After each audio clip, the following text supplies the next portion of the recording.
स्वयंपाक करायचा कंटाळा आला की मदतीला येते पावभाजी. झटपट होते आणि सगळे खुशसुद्धा होतात.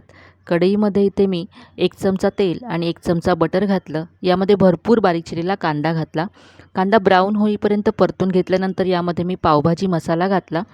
पाव चमचा हळद घातली आणि सगळं छान परतून घेतलं. यानंतर यामध्ये मी टोमॅटो, आलं, लसूण याची पेस्ट घातली.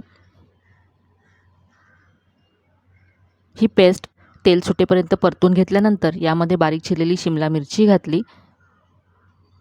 यानंतर यावरती झाकण ठेवून 3 ते 4 मिनटं टोमॅटोची पेस्ट शिजवून घेतली. 3 मिनटानंतर टोमॅटोची पेस्ट छान शिजली, तेलसुद्धा सुटले. आता यामध्ये भाज्या घालायच्या, तर मी भाज्या शिजवून ठेवल्या होत्या. यामध्ये मी फ्लावर, मटार आणि बटाटा घेतला होता. आता या सगळ्याला छान असं मॅश करून घ्यायचं आहे आणि झाकण ठेवून पुन्हा 2 मिनटं भाजी शिजवून घ्यायची आहे. तर ही झटपट पावभाजी तयार झाली आहे. बारीक चिरलेली कोथिंबीर घालायची आहे. भाजी तयार आहे. आता बटरवरती पाव छान गरम करून घेऊया. तव्यामध्ये थोडंसं बटर घातलं आहे, थोडीशी भाजी घातली, कोथिंबीर घातली. यावरती आता पाव असे गरम करून घ्यायचे. तर आपली ही चमचमीत पावभाजी तयार आहे. सर्व करूया.